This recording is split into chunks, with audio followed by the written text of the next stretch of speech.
सो hello guys, good morning, नमस्ते। कैसे हैं आप सभी लोग? I hope you all are doing well, working hard, and I have a piece of information for you to share with you guys. I had my TCS NQT exam today. It's 12th November 2025, second slot, like from 2 p.m. to 5 p.m. was my batch slot.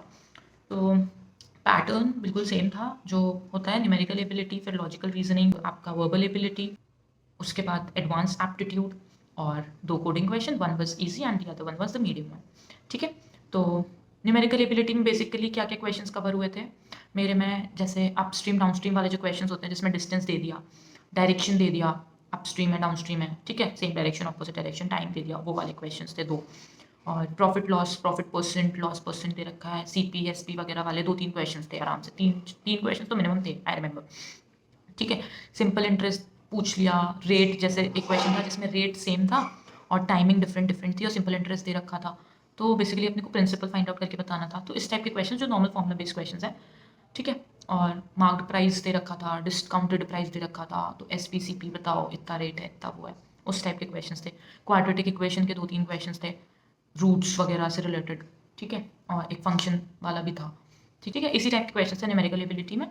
और logical reasoning में क्या था? Logical reasoning में seating arrangement वाले थे, circle वाले, जैसे A B C D E F, 5 members are there, circular table पे बैठे हैं फेसिंग इनवर्ड्स, तो F is sitting to left, to position left of B, इस टाइप से जो क्वेश्चन होते हैं ना, वो वाले क्वेश्चन थे। फिर उसमें पूछा था कि बताओ एफ और बी सी के बीच में कौन बैठा है, या इस टाइप के क्वेश्चन, ठीक है। एक स्क्वायर का क्वेश्चन भी था इसी सीटिंग अरेंजमेंट का, जिसमें कॉर्नर्स पे बिठा रखा था, 8 मेंबर्स थे, कॉर्नर्स पे प्लेस करे हुए थे और एक एक 4 सेंटर्स पे प्लेस करे हुए थे। फिर उसमें डायरेक्शन जैसे जैसे दिया था उस हिसाब से बताओ, पोजिशन बताओ। कुछ एक क्वेश्चन ऐसा भी था कि कुछ A B C D E F ऐसे 5-6 मेंबर्स दे रखे हैं, तो उसमें बोला है कि A is at the top most, then C is below F, D is above C, इस टाइप से जो क्वेश्चन होते हैं ना, वो वाला भी था। तो बता दो कि इन दो के बीच में कौन है, लाइक दैट्स ऑल। बस क्वेश्चन रीड करो, ध्यान से सुनो, पेशेंस के साथ पढ़ोगे तो हो जाएगा। It was not that tough, ठीक है। डाइस वाले दो क्वेश्चंस थे, डाइस बना हुआ दे रखा था, उस पे डाइस पे कुछ कुछ शेप्स बने हुए थे, तो सेम डाइस के दो फेजेस दिखा रखे थे। तो उसमें फिर पूछा है कि बताओ स्टार के ऑपोजिट पे कौन सा शेप होगा, इस टाइप से। You just have to imagine and if you can draw it on the paper, जैसे भी आपको करना है, you can do that. Everything you can find under P Y Qs itself, ठीक है। मैंने पी वाई क्यू से किया था, मेरा डिसेंट गया paper, it was not that tough, ठीक है। क्यूब वाले दे रखे थे, लाइक ओपन क्यूब दिखा रखा है, ओपन क्यूब, तो उसमें बताओ कि इसके ऑपोजिट फेस पे क्या होगा, इस टाइप से। ब्लड रिलेशन वाले क्वेश्चंस थे दो तीन, ठीक है, मदर फादर वगैरह, ओके। और ग्राफ दे रखा था, जैसे डेटा दे रखा था कि इस सब्जेक्ट में इतने मार्क्स, इस सब दूसरे सब्जेक्ट में इतने मार्क्स, एग्रीगेट मार्क्स इतने, तो बता दो किसका क्या है किसका क्या नहीं है। भाई डेटा रीड करते जाओ और अकॉर्डिंगली क्वेश्चन के आंसर देने थे, एक ग्राफ पे 2 क्वेश्चन थे, ठीक है। फिर तीसरा सेक्शन था वर्बल एबिलिटी। वर्बल एबिलिटी में दो तो पैराग्राफ क्वेश्चंस थे, दो पैराग्राफ्स दे रखे थे और उनके बेसिस पे तीन चार क्वेश्चंस दे रखे थे रिस्पेक्टिव टू दैट पैराग्राफ, ठीक है। उसमें एक दो क्वेश्चन, एक क्वेश्चन आई फेल्ट थोड़ा सा ट्रिकी, कि एक वर्ड दे रखा है तो इसका सिमिलर वर्ड बताओ पैराग्राफ में से ढूंढ के, ठीक है। तो और कुछ क्वेश्चंस ऐसे भी थे जिसमें आपको एज लाइक ब्लैंक स्पेस दे रखी थी, जैसे जेई एडवांस के एग्जाम में होता है ना, ब्लैंक स्पेस दे रखी है, आपको टाइप दी आंसर, तो वो वाले क्वेश्चंस थोड़े ट्रिकी हो जाते हैं। कुछ थे इस टाइप के क्वेश्चन भी, इवन लाइक इंग्लिश में वर्बल एबिलिटी में भी थे, you have to type the word which is similar to the respective word, इस टाइप से कुछ कुछ, ठीक है। जैसे दे रखा था, कुछ तो पॉलिटिकल रिलेटेड चीज़ें थी, गवर्नमेंट रिलेटेड कुछ तो था statement, then what is the single word for that particular thing, ऐसे करके क्वेश्चन थे, ठीक है। तो मेरे को वो नहीं बनता था, I was lagging those things, okay.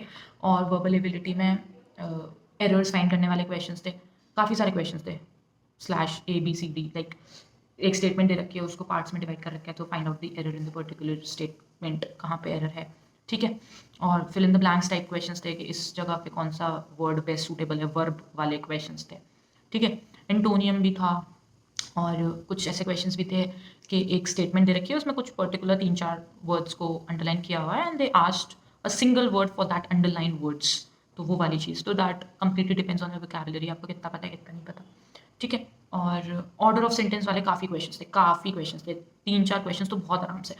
Order of sentence जैसे P Q R S 4 statements दे रखी हैं, so the best paragraph that makes the sense, उस टाइप से, तो आपको ऑर्डर बताना है पी क्यू आर एस किस ऑर्डर में अरेंज करें, ठीक है। These are all you can find such questions in previous years itself. उसके बाद एडवांस्ड न्यूमेरिकल एप्टीट्यूड जो होता है, that was also similar, like even I found advance वाला सेक्शन वाज ईजियर दैन वो जो कट ऑफ वाले 3 सेक्शंस हैं उनके कंपैरिजन में, मुझे वो आसान लगा, आई डोंट नो, क्योंकि उसमें टाइम लिमिट वाली चीज़ थी। आई गेस उसमें 14 क्वेश्चंस इन 20 मिनट्स करने थे as far as I remember, तो वो टाइम वाला मैनेजमेंट वाली चीज़ थी ना, तो उसमें दिक्कत नहीं हुई। बाकी स्टार्टिंग के उनमें 20 minutes 20 questions 25 questions in 20 minutes ये वाली चीज़ थी, तो time management was the major factor and मैं उसमें गलती करी हूँ, मेरे कुछ क्वेश्चन छूटे हैं, I have to leave, like तुक्के मारने के बाद भी 5-6 क्वेश्चन मेरे छूट गए, तुक्के मारते मारते टाइम खत्म हो गया था, and suddenly it moves to the next section, you can't even go back or do anything, अगर तुम्हारे आगे के सेक्शन में टाइम बच रहा है तुम वापस स्विच नहीं कर सकते, ठीक है। सो उसके बाद था कोडिंग। कोडिंग में 2 क्वेश्चन थे, एक ईजी लेवल का था और एक मीडियम लेवल का था। ईजी लेवल के क्वेश्चन, मेरा जो क्वेश्चन था वो था कि लॉन्गेस्ट सब स्ट्रिंग फाइंड करनी है आपको पर्टिकुलर स्ट्रिंग में से विच इज पैलिंड्रोम, ठीक है।